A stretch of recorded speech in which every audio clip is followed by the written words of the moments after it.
South Africa has just been shaken to its core.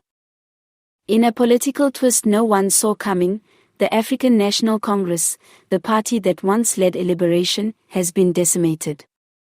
Gone. Wiped off the map in an election that will be remembered for generations. And the Democratic Alliance? They didn't just win. They conquered, seizing an earth-shattering 88% of the national vote. This isn't just a political shift. It's a revolution. Hey everyone, welcome back to the channel where we break down the biggest stories shaping the world around us.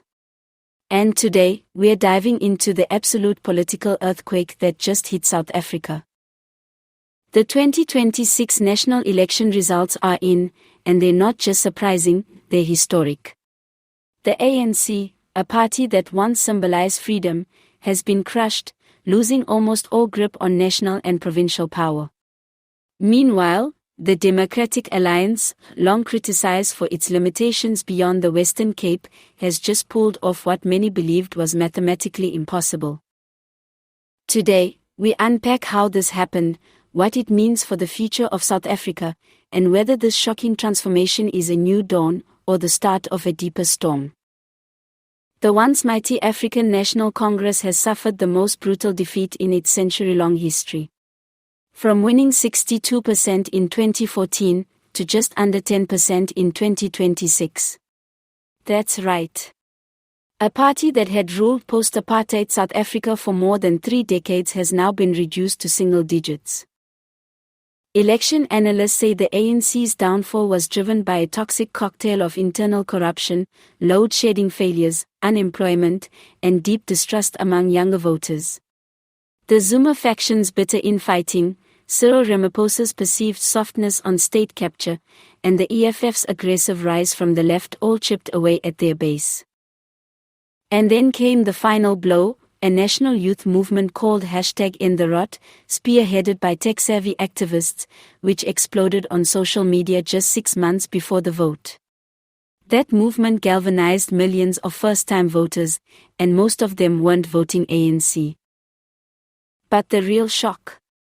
The Democratic Alliance didn't just win, they dominated. With 88% of the national vote, the DA now holds every province, including KwaZulu-Natal, Gauteng, and even Eastern Cape, long considered ANC strongholds. DA leader John Steenhuisen, flanked by a visibly emotional Helen Zille and Musi Maimane, yes, Maimane has returned as a coalition advisor, delivered a thunderous victory speech at the Cape Town Convention Centre. His message? This is not a win for the DA. This is a win for every South African who chose truth over lies, results over rhetoric, and a future over a fading past. Many had doubted the DA's ability to connect with voters outside the urban middle class. But this election proved them wrong. Their new grassroots strategy, focused on community engagement, multilingual campaigning, and direct service delivery promises, paid off massively.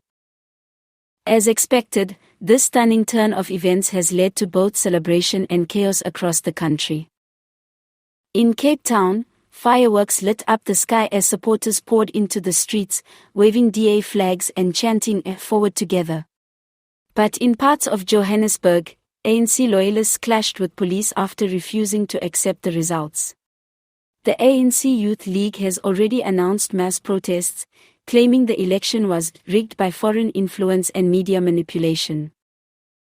Meanwhile, international leaders, including the UK Prime Minister, EU Parliament, and US State Department, have all congratulated South Africa on what they called a peaceful and transformative democratic moment. Now comes the big question, what now? The DA has promised immediate reforms, ending load shedding within 24 months.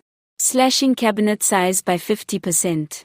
Fast-tracking land title deeds. Launching a major anti-corruption commission independent of parliament. Rebuilding crumbling infrastructure and restoring investor confidence. But critics warn, governing is very different from campaigning. And with expectations sky high and opposition forces regrouping, the DA will need to deliver, and fast, to avoid becoming the next victim of voter anger. This isn't just an election result. It's a redefinition of South African democracy. The ANC's era is over. The DA now holds the reins. But will this be the rebirth of a rainbow nation, or just a new chapter of the same struggle? Let us know what you think in the comments.